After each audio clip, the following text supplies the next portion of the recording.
মধ্যপ্রাচ্য শ্রমবাজারে প্রভাব ফেলবে না পাপুল কাণ্ড, আশা দূতাবাসে। কুয়েতে 150 কোটি টাকার সন্ধান, এমপিকে নিয়ে ক্ষোভ লক্ষ্মীপুরে। ভ্যাকসিন পৌঁছে গেছে দেশের 36 জেলায়, বাকিগুলোতে যাবে শীঘ্রই। ঢাকার 49টি এবং সারা দেশে 613টি টিকাদান কেন্দ্র। ফেব্রুয়ারিতে পাবে 60 লাখ মানুষ।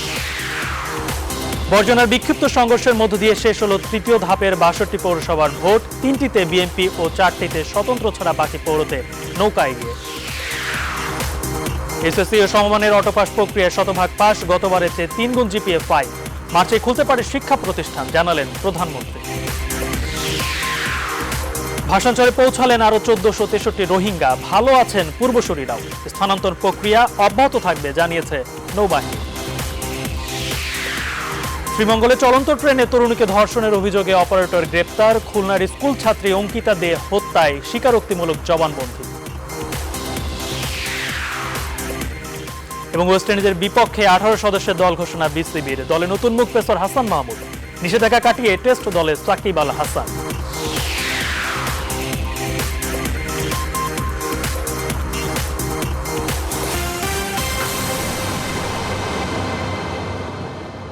রেইনবো অলরাউন্ডার এক্সটেরিয়র পেইন্ট, বাংলাদেশের আবহাওয়া উপযোগী একমাত্র পেইন্ট।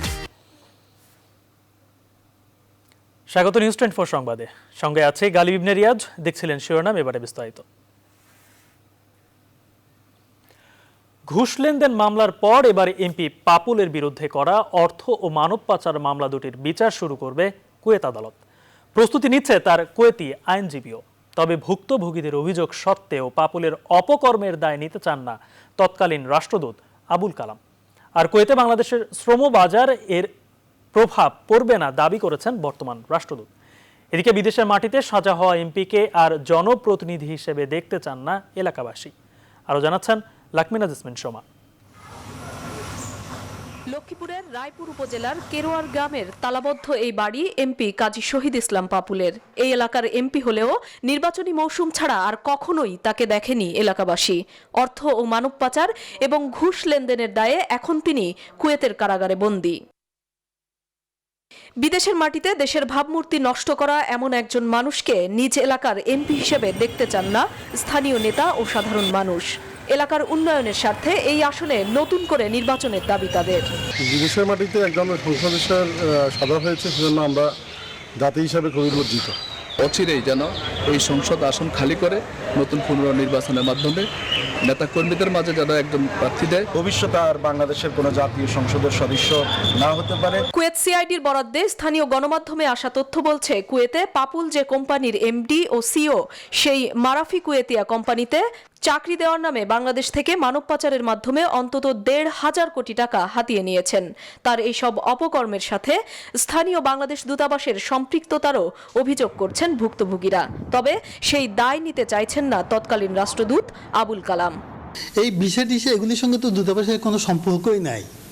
বিষয় ইস্যু হয়, কুয়েত সরকার করে, এরা বেসরকারিভাবে নিয়ে ওখানে ব্যবসায়ীকে বিক্রি করে লোক চলে যায়। এখানে দূতাবাসের সম্পৃক্ততা কোনো জায়গায় নাই। তো পাপুলের এই কেলেঙ্কারি কুয়েতে বাংলাদেশের শ্রমবাজারে প্রভাব ফেলবে কিনা জানতে চাওয়া বর্তমান রাষ্ট্রদূতের কাছে। একজনের জন্য একটা শ্রমবাজারে হঠাৎ করে এফেক্ট করবে, এটা একটা ব্যাপার না। বরং আমি মনে করি কোভিড-19 জন্য আমাদের আরো শ্রমবাজারের আরো অন্যান্য ক্ষেত্রে স্কোপ আছে। ঘুষ লেনদেনের অপরাধে 4 বছরের সাজা হওয়ার পর এবার অর্থ ও মানব পাচারের দায়ে বিচার হবে পাপুলের। এর জন্য প্রস্তুতি নিচ্ছে পাপুলের কুয়েতি আইনজীবী। 4 سنوات مع الشغل والنقاض وتغريمه 1,970,000। গেল বছর 6 জুন রাতে কুয়েতে পাপুলকে তার নিজ বাড়ি থেকে আটক করে কুয়েত অপরাধ তদন্ত বিভাগ। দেশেও তার সম্পদের পাহাড় নিয়ে অনুসন্ধান করছে দুদক। লাকমিনা জেসমিন সোমা, নিউজ 24, ঢাকা। এমপি পাপুল আওয়ামী লীগের কেউ নয়, একজন স্বতন্ত্র এমপি। তাই তার দুর্নীতির দায়ভার কোনোভাবেই আওয়ামী লীগের নয়। কুয়েতের আদালতে এমপি পাপুলের সাজা হওয়ার ঘটনায় তথ্যমন্ত্রী ডক্টর হাসান মাহমুদ শনিবার এক অনুষ্ঠানে উপস্থিত হয়ে এই মন্তব্য করেন। তাদের নেতৃত্বে, তাদের দুর্নীতির কারণে বাংলাদেশ পরপর 5 বার চ্যাম্পিয়ন হয়েছিল। 4 বার একক, আরেকবার একটি আফ্রিকার দেশের সাথে যুগ্মভাবে চ্যাম্পিয়ন হয়েছিল। অর্থাৎ দুর্নীতিতে বিশ্ব চ্যাম্পিয়নরা যখন দুর্নীতি নিয়ে কথা বলে তখন মানুষ হাসে। আর পপুলু কি আওয়ামী লীগ করে? পপুলু হচ্ছেন একজন স্বতন্ত্র সংসদ সদস্য, তো সেটার দায় তো কোনোভাবে আওয়ামী লীগের উপর পড়ে না। 7 ফেব্রুয়ারি থেকে সারা দেশে একযোগে শুরু হচ্ছে করোনা ভ্যাকসিন প্রয়োগ। এরই মধ্যে ভ্যাকসিন পৌঁছে গেছে দেশের 36টি জেলায়। বাকি জেলাগুলোতে দ্রুত পৌঁছাবে। প্রথমে সম্মুখ সারির যোদ্ধা সহ ভ্যাকসিন দেওয়া হবে 60 লাখ মানুষকে। পর্যায়ক্রমে 18 বছরের উপর সবাই পাবে ভ্যাকসিন। ঢাকায় 49টি ও সারা দেশে 613টি টিকাদান কেন্দ্র থেকে প্রয়োগ করা হবে ভ্যাকসিন। রিশাদ হাসান জানাচ্ছেন বিস্তারিত। অবশেষে সব প্রতীক্ষার অবসান হতে যাচ্ছে 7 ফেব্রুয়ারি। এই দিন থেকে সারা দেশে একযোগে শুরু হবে করোনার ভ্যাকসিন প্রয়োগ। স্বাস্থ্য অধিদপ্তরের মহাপরিচালক জানান, এরই মধ্যে টিকা পৌঁছে গেছে দেশের 36টির বেশি জেলায়। বাকিগুলো পৌঁছবে দ্রুত সময়ের মধ্যে।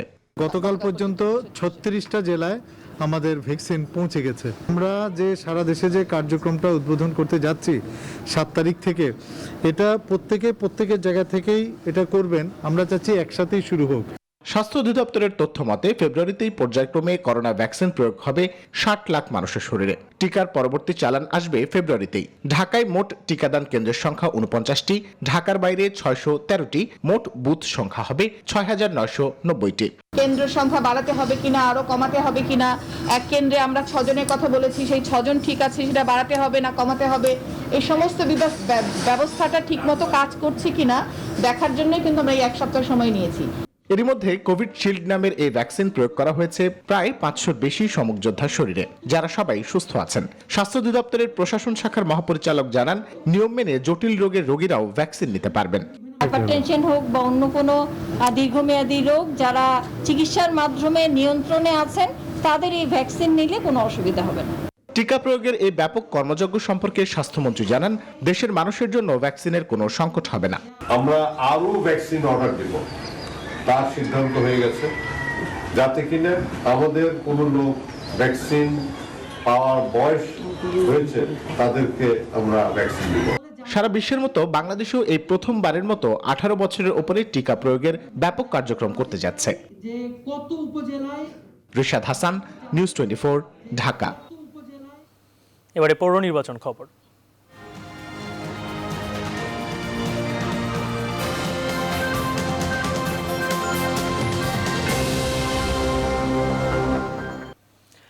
তৃতীয় ধাপের পৌরসভা নির্বাচনের বেসরকারি ফলাফলে এগিয়ে রয়েছে আওয়ামী লীগ।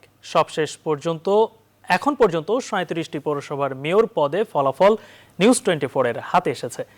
এর মধ্যে বগুড়ার কাহালু ও গাবতলী এবং নওগাঁ পৌরসভায় জয় পেয়েছে বিএনপির প্রার্থী। স্বতন্ত্র প্রার্থী নির্বাচিত হয়েছেন 4 পৌরসভায়। বাদবাকি সবগুলোতেই জয় পেয়েছে আওয়ামী লীগ সমর্থিত প্রার্থী।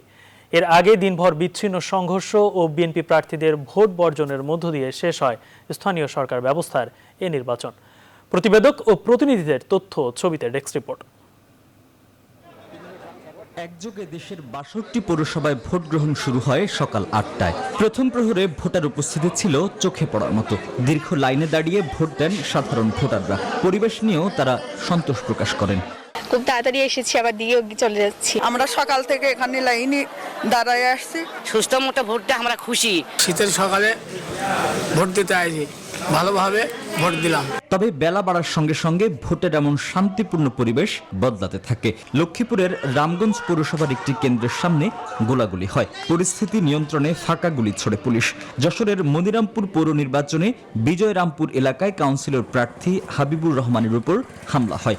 এ সময় ককটেল বিস্ফোরণ ও ধাওয়া পাল্টা ধাওয়ার ঘটনা ঘটে। ফেনী পৌর নির্বাচনে 2 কাউন্সিলর প্রার্থীর সমর্থকদের মধ্যে সংঘর্ষ, গুলি বিনিময় ও ককটেল বিস্ফোরণ হয়। নির্বাচনে কারচুপি, কেন্দ্র দখল, এজেন্ট বের করে দেয়া, কর্মীদের মারধর ও সুষ্ঠু পরিবেশ নিয়ে অভিযোগ তুলে কিশোরগঞ্জের কটিয়াদি, চুয়াডাঙ্গার দর্শনা, সাতক্ষীরার কলরোয়া, টাঙ্গাইলের মধুপুর, বরিশালের গৌরনদী ও কুমিল্লার বড়ুরা পৌরসভায় ভোট বর্জন করেছেন বিএনপির মেয়র প্রার্থীরা। শিবির ইতিহাসে এমন কোনো যে এত ভোট চুরির নমুনা আমরা দেখি নাই। এই নির্বাচন যে পর্যায়ে যে অবস্থানে আছে, এটা আমি সম্পূর্ণ এটাকে আমি প্রত্যাখ্যান করি। প্রতি জায়গা থেকে একই কথা আসতেছে, কোনো প্রিজাইডিং পোলিং এজেন্ট আমাদেরকে ভিতরে রাখতে দেয় নাই। ঝিনাইদহের হরিণাকুণ্ডে ভোট কেন্দ্রে অনাধিকার প্রবেশের দায়ে একজনকে 6 মাসের কারাদণ্ড দিয়েছেন ভ্রাম্যমাণ আদালত। জামালপুরের সরিষাবাড়ি পুরসভার একটি কেন্দ্রে মেয়র পদে ব্যালট হারানোর অভিযোগে ভোট গ্রহণ স্থগিত প্রিজাইডিং অফিসার ও 2 সহকারী প্রিজাইডিং অফিসারকে আটক করা হয়েছে। Desk report, news 24। এদিকে নির্বাচন কমিশনের জ্যেষ্ঠ সচিব মোহাম্মদ আলমগীর দাবি করেছেন, তৃতীয় ধাপের পৌর ভোট শান্তিপূর্ণ সুষ্ঠু হয়েছে।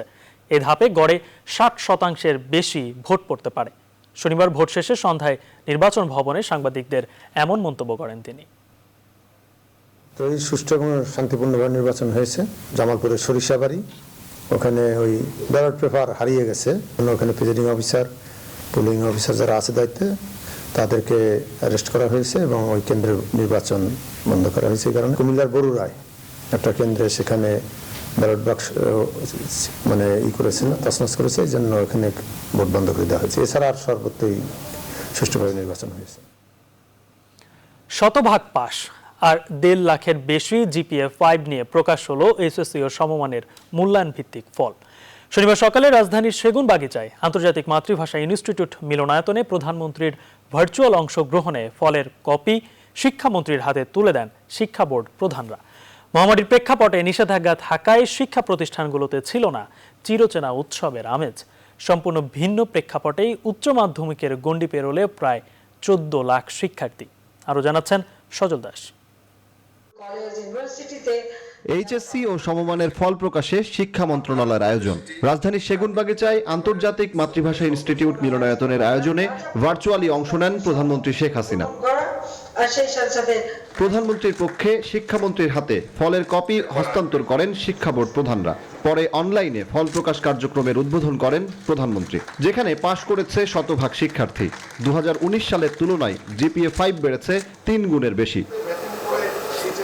ফল প্রকাশ পরবর্তী সংবাদ সম্মেলনে ফলাফল নির্ধারণের পদ্ধতি সহ নানা বিষয়ের ব্যাখ্যা দেন শিক্ষামন্ত্রী ও বোর্ড কর্মকর্তারা। যারা জেএসসি এবং এসএসসিতে পাশ করেছিলেন তারাই তো এইচএসসির পরীক্ষা দেওয়ার জন্য এসেছেন, অতএব ফলাফল তো শতভাগই পাস। যেহেতু এসএসসি এবং জেএসসির নম্বর দিয়ে এবার হয়েছে, সে কারণেই জিপিএর সংখ্যাও অনেক এবার বেশি। বা অন্য কেমিস্ট্রিতে এমনি পরীক্ষা দিলে হয়তো বা নাম্বার অনেক কম পেত, এখন কিন্তু নাম্বার বেশি পেয়ে গেছে, কারণ ম্যাপিং এর কারণে নাম্বার বেশি পেয়েছে, কমার সংখ্যাটা খুব কম। শিক্ষা প্রতিষ্ঠান বন্ধ থাকায় এবছর ছিল না ফল প্রকাশ পরবর্তী শিক্ষার্থীদের উদযাপনের চিরচেনা রূপ। হাতে গোনা কয়েকজন শিক্ষার্থী এলেও গেট বন্ধ থাকায় ফিরেছেন শিক্ষা প্রতিষ্ঠানের ফটক থেকেই। ফলে গিয়ে পরীক্ষা দিতাম, পরীক্ষা দিয়ে যে অর্জনটা, ওই অর্জনের সময় যে লাফালাফিটা করতাম, তারপর রেজাল্ট যখন আসতো ওই অর্জনটা নেই। আমরা সবাই প্রিপেয়ার ছিলাম, কিন্তু সবার মধ্যে একটা টেনশন ছিল যে আমাদের পরীক্ষাতে হবে কি হবে না। যদি পরীক্ষা দিয়ে অর্জন করতাম রেজাল্ট, তাহলে আমরা সবাই মিলে কলেজে উদযাপন করতে পারতাম, কিন্তু এবার সেটা হচ্ছে না। বোর্ড কর্তৃপক্ষ জানিয়েছে, রেজাল্ট নিয়ে কোনো শিক্ষার্থীর আপত্তি বা অভিযোগ থাকলে তার সমাধানের সুযোগ রয়েছে। পাশাপাশি রেজিস্ট্রেশনকালীন নেওয়া অর্থের অব্যয়িত অর্থ শিক্ষার্থীদের ফিরিয়ে দেওয়া হবে বলেও জানানো হয়। এবারে উচ্চশিক্ষায় ভর্তি হবার পালা। তথ্য বলছে সারা দেশে উচ্চশিক্ষায় সিট রয়েছে প্রায় 12 লাখ, কিন্তু এবারে শতভাগ পাশ করায় এইচএসসি পার করলেন প্রায় 13.5 লাখেরও কিছু বেশি শিক্ষার্থী। সে কারণে বোঝাই যাচ্ছে কিছুটা সমস্যায় পড়তে হবে উচ্চশিক্ষায় ভর্তি হওয়ার ক্ষেত্রে এই শিক্ষার্থীদের। সজল দাস, নিউজ 24, ঢাকা। এসএসসি ও সমমানের পরীক্ষার ফল প্রকাশনা অনুষ্ঠানে গণভবন থেকে ভার্চুয়ালি যোগ দেন প্রধানমন্ত্রী শেখ হাসিনা। অনলাইনে যুক্ত হয়ে ডিজিটালি এই পাবলিক পরীক্ষার ফল প্রকাশ করেন প্রধানমন্ত্রী। আগামী মার্চে দেশের শিক্ষা প্রতিষ্ঠান খুলে দেওয়া হতে পারে বলে অনুষ্ঠানে জানান সরকার প্রধান।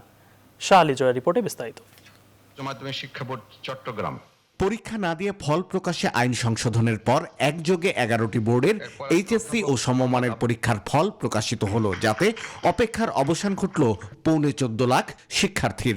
আন্তর্জাতিক মাতৃভাষা ইনস্টিটিউটে 11টি শিক্ষা বোর্ডের ফলের সারসংক্ষেপ প্রধানমন্ত্রীর পক্ষে গ্রহণ করেন শিক্ষামন্ত্রী ডক্টর দীপু মনি। ভার্চুয়াল প্ল্যাটফর্মে অনুষ্ঠানে যুক্ত হয়ে প্রধানমন্ত্রী বলেন, করোনার কারণে পরীক্ষা অনুষ্ঠিত হতে না পারায় শিক্ষার্থীদের পূর্ববর্তীর পরীক্ষার ফলাফলের ভিত্তিতে দেয়া হচ্ছে এইচএসসির ফলাফল। তিনি বলেন, বিশ্বের অনেক দেশেই এই পদ্ধতিতে ফল দেয়া হচ্ছে। অনেকে অনেক রকম সেন্টিমেন্টাল হচ্ছেন, কথা হচ্ছেন যে পরীক্ষা নেবে, কিন্তু এগুলি করতে যে কেউ যদি সংক্রমিত হয় তাহলে তার দায়িত্ব কে নেবে? যারা সমালোচনা করছেন এখন এই পদ্ধতিতে রেজাল্ট দেওয়ার কারণে তারা নেবেন দায়িত্ব? নিশ্চয়ই তারা নেবেন না, তখন তারা নতুনভাবে আবার সমালোচনা শুরু করবেন। এটাই আমাদের একটা সব থেকে দুর্ভাগ্য যে কিছু লোক থাকি যা কিছু করতে যান তাতে একটা খুদ বের করা, কিন্তু এর ফলাফলটা কি হবে সেটা তারা চিন্তা করেন না। শিক্ষা প্রতিষ্ঠানগুলো আবার কবে খোলা হতে পারে তারও আভাস দেন সরকার প্রধান।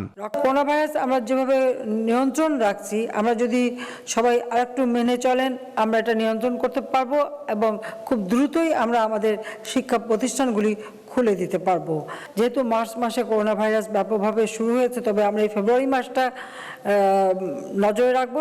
যদি ফেব্রুয়ারি মাসে অবস্থা ভালো থাকে, পরবর্তীতে আমরা সীমিত আকারে আমাদের শিক্ষা প্রতিষ্ঠান খুলে আমাদের ছেলেমেয়েরা যাতে স্কুল, কলেজ বা ইউনিভার্সিটিতে যেতে পারে সে ব্যবস্থাটা আমরা নেব। গত বছর 22শে মার্চ এইচএসসি পরীক্ষা হওয়ার কথা ছিল, কিন্তু করোনার কারণে সেটি প্রথমে স্থগিত হয়। পরে পরীক্ষা আর না নেওয়ার সিদ্ধান্ত নেয় সরকার। বা গুচ্ছ পদ্ধতিতে শাহ আলী জয়, নিউজ 24, ঢাকা। আহ্বান জানাবো। দলীয় হাইকমান্ডকে 1 মাস সময় বেঁধে দিয়েছেন নোয়াখালীর কোম্পানিগঞ্জের বসুরহাটের মেয়র মির্জা কাদের। শনিবার দুপুরে আওয়ামী লীগ সাধারণ সম্পাদক ও সড়ক পরিবহন ও সেতু মন্ত্রী ওবায়দুল কাদেরের সাথে বঙ্গবন্ধু এভিনিউর দলীয় কার্যালয়ে সৌজন্য সাক্ষাৎ শেষে সাংবাদিকদের একথা জানান তিনি।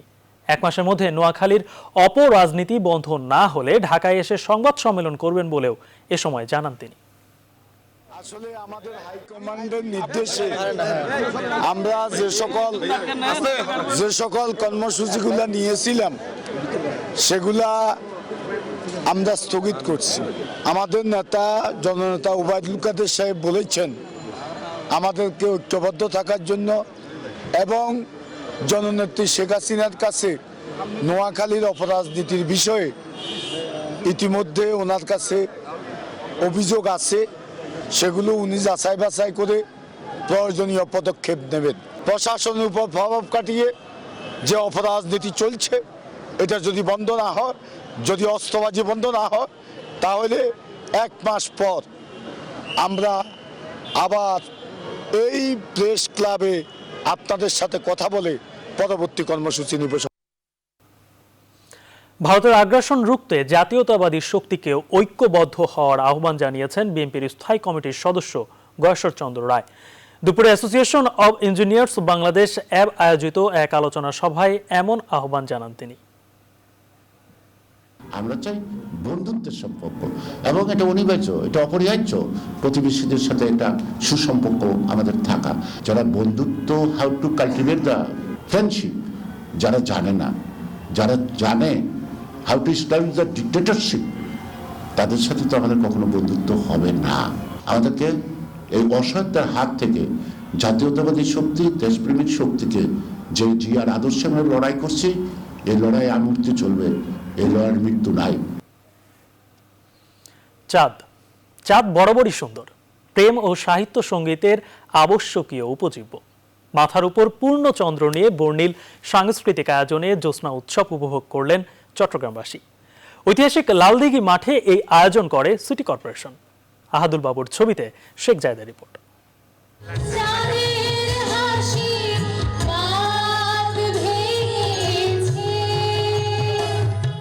এমনই চাঁদের আলো ঠিকরে পড়ছিল ধরিত্রীতে, তখন বর্ণিল সাংস্কৃতিক আয়োজনে করা হয় চন্দ্রবন্দনা।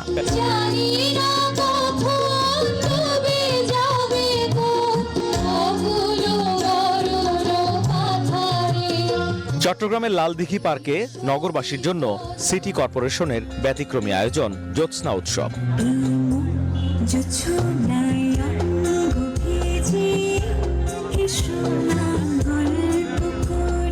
অংশ নেন নানা বয়সের বিভিন্ন শ্রেণী পেশার মানুষ।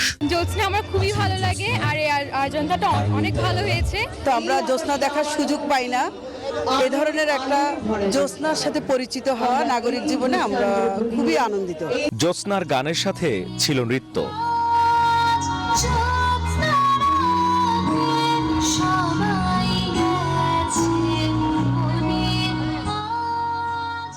আমি চাই আমাদের অন্তরে অন্তরে এই চাঁদনি রাতের, এই জ্যোৎস্না রাতের সুরভি সবার অন্তরে অন্তরে সুরভিত গন্ধসুধা ঢালুক।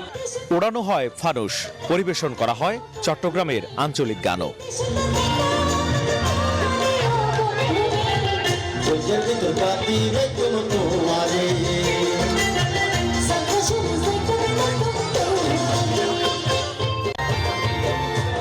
ভরা পূর্ণিমায় নানা সাংস্কৃতিক আয়োজনে জ্যোৎস্না উৎসব করলেন বন্দর নগরীর মানুষ।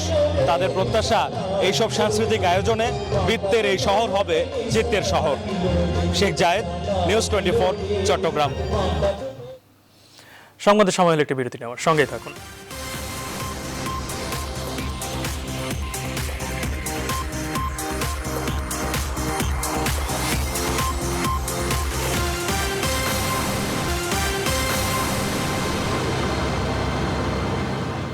বিরতির পর আবারও স্বাগত নিউজ 24 সংবাদে। মৌলভীবাজারের শ্রীমঙ্গলে চলন্ত ট্রেনে এক তরুণীকে ধর্ষণের অভিযোগ পাওয়া গেছে। এই ঘটনায় ট্রেনের সহকারী জেনারেটর অপারেটর জাহিদ জাবেদকে গ্রেপ্তার করেছে রেলওয়ে পুলিশ। গ্রেপ্তারকৃত জাহিদ কিশোরগঞ্জের করিমগঞ্জ থানার জঙ্গলবাড়ি গ্রামের জাহাঙ্গীর মিয়ার ছেলে। শ্রীমঙ্গল রেলওয়ে থানার ওসি মোহাম্মদ আলমগীর হোসেন জানান, খুলনার পাইকগাছা থেকে ওই তরুণী সিলেট শাহজালাল রহমতুল্লাহ আলাইহের মাজার জিয়ারত করতে যান। জিয়ারত শেষে শুক্রবার সিলেট থেকে সুরমা মেইল ট্রেন যোগে বাড়ি ফিরছিলেন। রাতের বেলায় ট্রেনটি শ্রীমঙ্গল রেল স্টেশনে পৌঁছালে ওই তরুণী ধর্ষণের কথা বলে চিৎকার করলে অভিযুক্ত জাহিদকে আটক করে পুলিশ। এই ঘটনায় তরুণী বাদী হয়ে শ্রীমঙ্গল রেলওয়ে থানায় মামলা করেন। অভিযুক্ত জাহিদকে শনিবার আদালতের মাধ্যমে জেল হাজতে পাঠানো হয়েছে। নির্যাতিত তরুণীকে চিকিৎসার জন্য মৌলভীবাজার হাসপাতালে ভর্তি করা হয়েছে বলেও জানান তিনি। এদিকে খুলনার দৌলতপুরের বণিকপাড়ায় স্কুল ছাত্রী অঙ্কিতা দেকে ধর্ষণ ও হত্যার ঘটনায় স্বীকারোক্তিমূলক জবানবন্দি দিয়েছেন প্রীতম রুদ্র। শনিবার বিকেলে মেট্রোপলিটন ম্যাজিস্ট্রেট সরওয়ার আহমেদের আদালতে তিনি 164 ধারায় জবানবন্দি দেন। জবানবন্দি গ্রহণ শেষে প্রীতমকে কারাগারে পাঠানো হয়েছে। পুলিশ জানায়, গত 22 জানুয়ারি দুপুরে বণিকপাড়া মৌচাক টাওয়ারের সামনে থেকে 3য় শ্রেণীর ছাত্রী অঙ্কিতা দে নিখোঁজ হয়। শীতে কম্বল দেওয়ার প্রলোভন দেখিয়ে অঙ্কিতাকে বাড়ির ছাদে নিয়ে যায় প্রীতম। সেখানে ধর্ষণের পর অঙ্কিতাকে শ্বাসরোধ করে হত্যা করা হয়।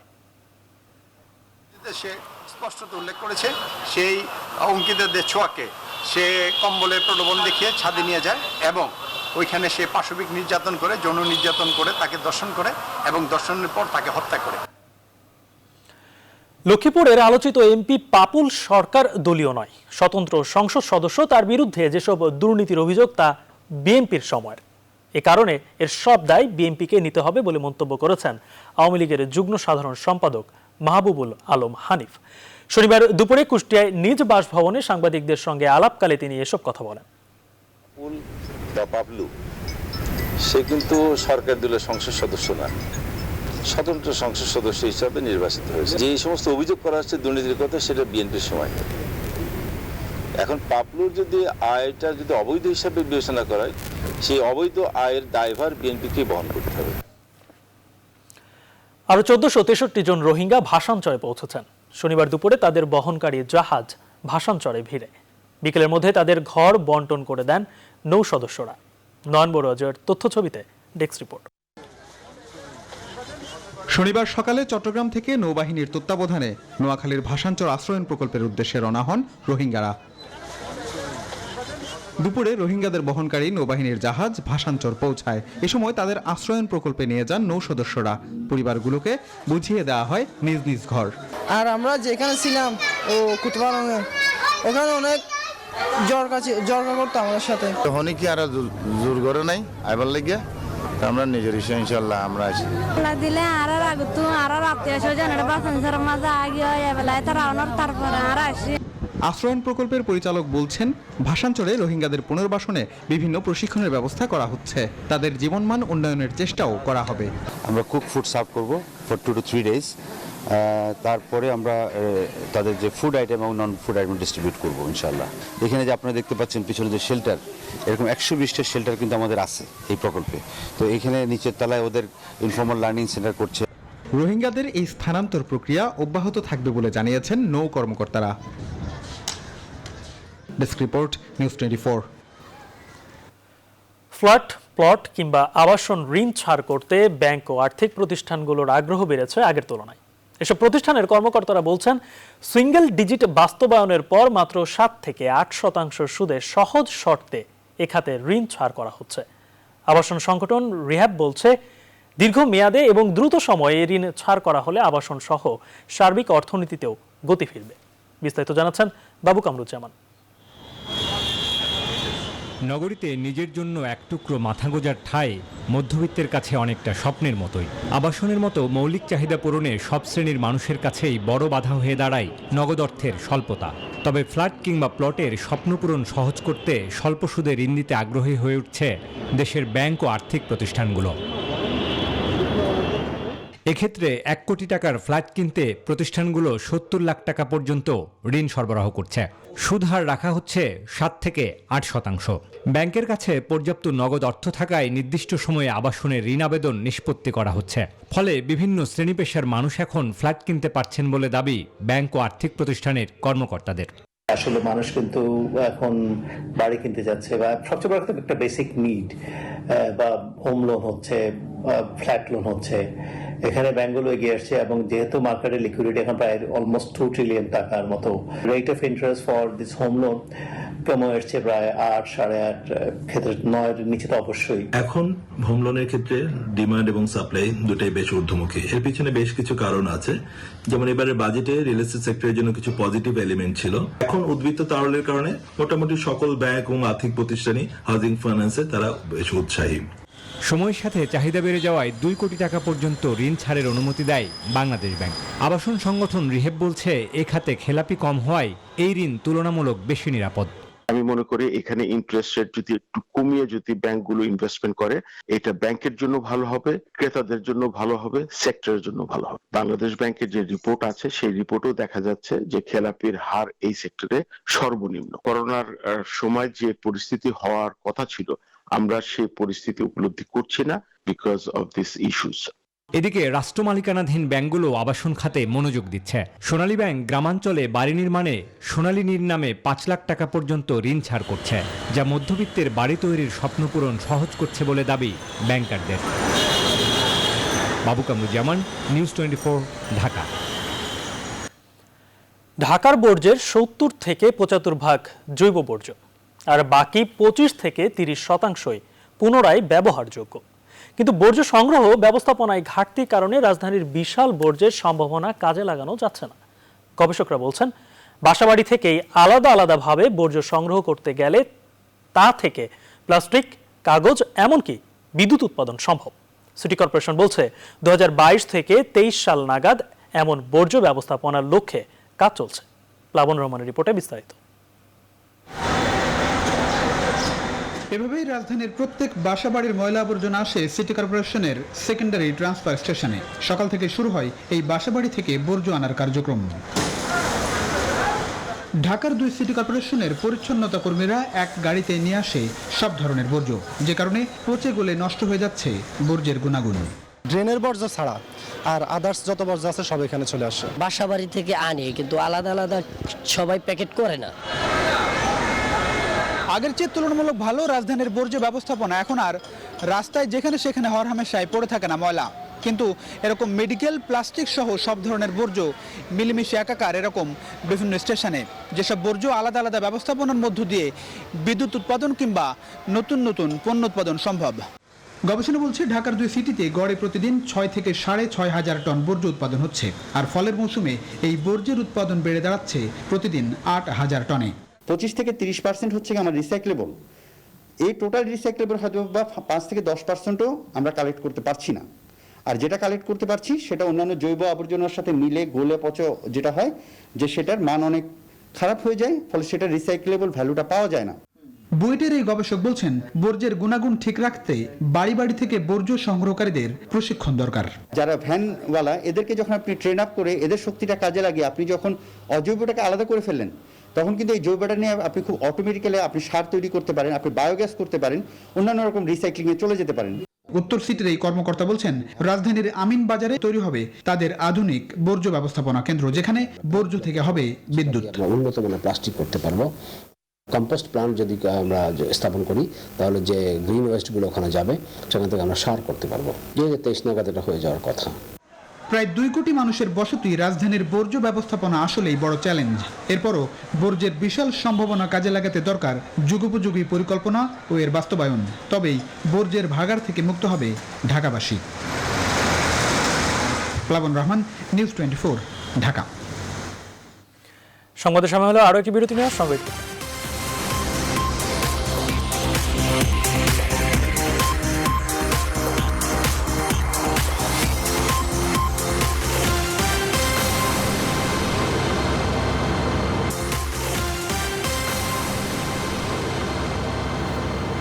বিরতির পরে আবারও স্বাগত। আপনারা দেখছেন নিউজ 24 সংবাদ। খ্যাতিমান ঔপন্যাসিক ও বাংলাদেশের চলচ্চিত্রের প্রবাদ পুরুষ জহির রায়হানের অন্তর্ধান দিবস আজ। চলচ্চিত্রের এই পুরোধা অস্ত্র হাতে নয়, যুদ্ধ করেছেন ক্যামেরা নিয়ে। 52 ভাষা আন্দোলন থেকে শুরু করে 71-এর মুক্তিযুদ্ধ, কালি কলম আর ক্যামেরায় সেই সংগ্রাম আর রক্তাক্ত ইতিহাস তুলে ধরেছেন বারবার। সমৃদ্ধ করেছেন বাংলার সাহিত্যকেও। বিস্তারিত জানাচ্ছেন ফাতেমা কাউসার। 1935 সালের 19 আগস্ট ফেনীতে জন্ম জহির রায়হান চলচ্চিত্রে পা রাখেন 1957 সালে। পাক বাহিনীর বিরুদ্ধে বাঙালিরা যখন স্বাধীনতার স্বপ্ন বুনছিলেন, ঠিক তখন তিনি নির্মাণ করেন জীবন থেকে নেয়া। তিনি তার স্টপ জেনোসাইড তথ্যচিত্রে ক্যামেরার চোখে বিশ্বকে দেখিয়েছেন নিরীহ বাঙালির উপর পাক বাহিনীর বর্বরতার চিত্র। সোনার কাজল, সঙ্গম, বাহানা, বেহুলা ও আনোয়ারার মতো বেশ কয়েকটি নন্দিত সিনেমা নির্মাণ করেছেন। শুধু চলচ্চিত্রই নয়, হাজার বছর ধরে আরেক ফাল্গুন, শেষ বিকেলের মেয়ের মতো কালজয়ী উপন্যাস দিয়ে অর্জন করেছেন বাংলা একাডেমি সাহিত্য পুরস্কার, মরণোত্তর বিশেষ চলচ্চিত্র পুরস্কার, 21 পদকের পাশাপাশি পেয়েছেন স্বাধীনতা পুরস্কার।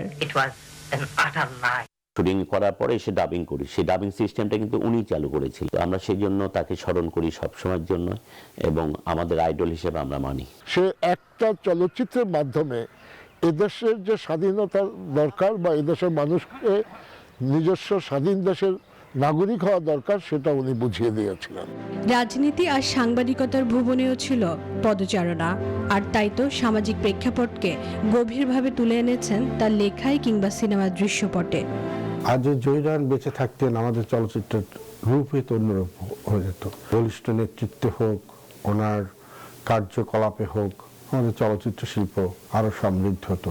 নির্মাণ করতে গেলে মাথার মধ্যে তখন ঢুকে যে এই শটটি এইভাবে নিচ্ছি, এইভাবে নেওয়া উচিত বা এই সংলাপটা এইভাবে বলানো উচিত। সেই ক্ষেত্রে তখনই জহির রায়হানের অনেক প্রভাব হয়তোবা মনের অজান্তেই চলে আসে। 1972 সালে 30 জানুয়ারি বড় ভাই শহীদুল্লাহ কায়সারকে মিরপুরে খুঁজতে গিয়ে নিখোঁজ হন জহির রায়হান। ফাতেমা কাউসার, নিউজ 24, ঢাকা। ফ্রেমে ফ্রেমে আগামী স্বপ্ন, এই স্লোগানে 30 জানুয়ারি থেকে শুরু হলো 14তম আন্তর্জাতিক শিশু চলচ্চিত্র উৎসব বাংলাদেশ। চিলড্রেন্স ফিল্ম সোসাইটি বাংলাদেশের আয়োজনে শনিবার রাজধানীর গণগ্রন্থাগারে উদ্বোধনী অনুষ্ঠানে প্রধান অতিথি ছিলেন তথ্যমন্ত্রী হাসান মাহমুদ। অনুষ্ঠানের প্রথম পর্বে উদ্বোধনী সঙ্গীত, পতাকা উত্তোলন ও বেলুন উড়িয়ে উৎসবের উদ্বোধন করেন তথ্যমন্ত্রী। এ সময় বিশেষ অতিথি হিসেবে উপস্থিত ছিলেন সংস্কৃতি প্রতিমন্ত্রী KM খালেদ। এবারের উৎসবে বাংলাদেশ সহ 37টি দেশ থেকে আসা 179টি শিশুতোষ চলচ্চিত্র প্রদর্শিত হবে। দেখা যাবে রাজধানীর 3টি ভেন্যুতে।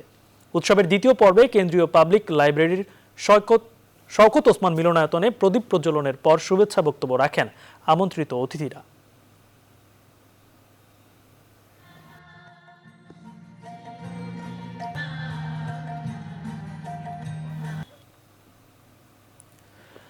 দেশের প্রচলিত আইন মেনে ইসলাম বিরোধী কাজের সমালোচনা করবে হেফাজতে ইসলাম, জানিয়েছেন সংগঠনের ঢাকা মহানগর মহাসচিব মাওলানা মামুনুল হক। শনিবার দুপুরে রাজধানীর খিলগাঁওয়ে মাখজানুল উলুম মাদ্রাসায় হেফাজতের ঢাকা মহানগর কমিটির ঘোষণা অনুষ্ঠানে একথা বলেন তিনি। জানান, সব রাজনৈতিক মতাদর্শের বাইরে গিয়ে ইসলাম প্রতিষ্ঠায় কাজ করবে হেফাজত। বর্তমানে নিজেদের সংগঠনে কোনো বিরোধ নেই বলেও দাবি করেন মামুনুল হক। অনুষ্ঠানে জুনায়েদ আল হাবিবকে সভাপতি এবং মামুনুল হককে মহাসচিব করে ঢাকা মহানগরীতে 133 সদস্য বিশিষ্ট কমিটির ঘোষণা করা হয়।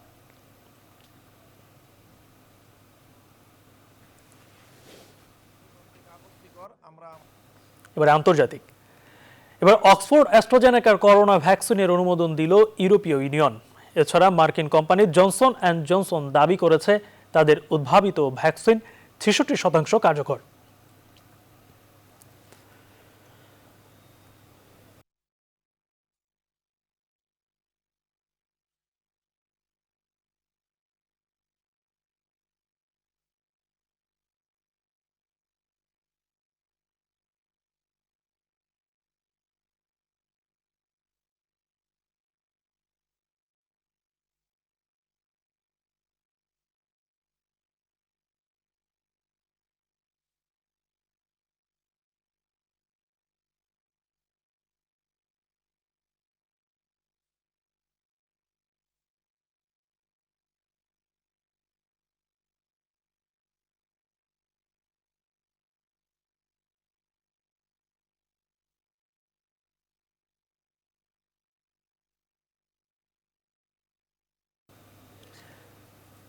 যুক্তরাষ্ট্রের প্রেসিডেন্ট হিসেবে দায়িত্ব গ্রহণের প্রথম 10 দিনে 42টি নির্বাহী আদেশ জারি করেছেন জো বাইডেন।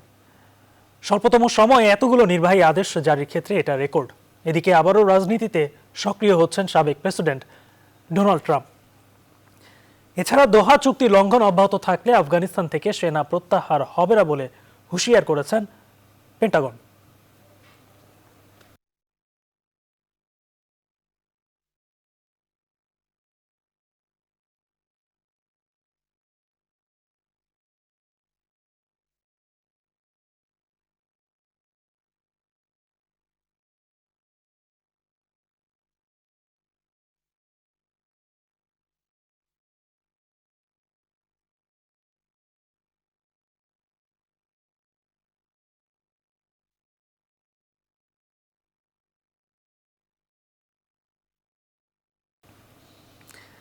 এবারে প্রবাসের খবর।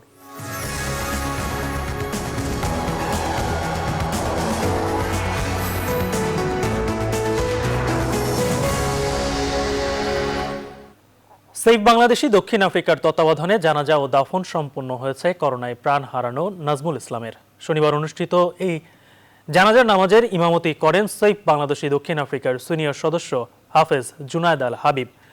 জানাজায় উপস্থিত ছিলেন সেফ বাংলাদেশের সদস্য নোমান মাহমুদ, সিনিয়র সদস্য ওমর শরীফ খান, ওমর ফারুক সহ প্রবাসী বাংলাদেশিরা। 25 জানুয়ারি লক্ষ্মীপুর জেলার নাজমুল করোনা আক্রান্ত হয়ে চিকিৎসাধীন অবস্থায় জোহানেসবার্গের একটি হাসপাতালে মারা যান।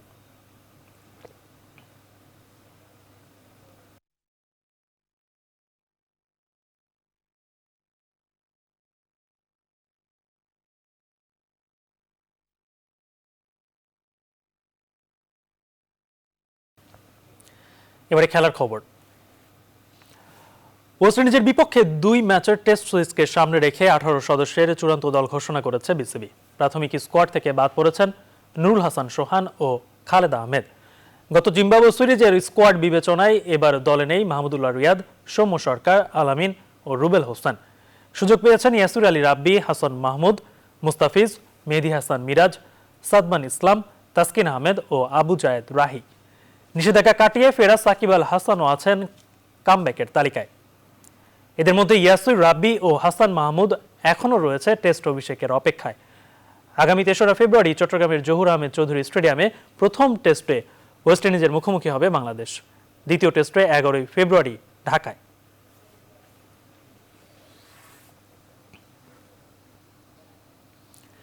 শেষ খবর সংবাদ, তবে যাবার আগে শিরোনামগুলো আরেকবার।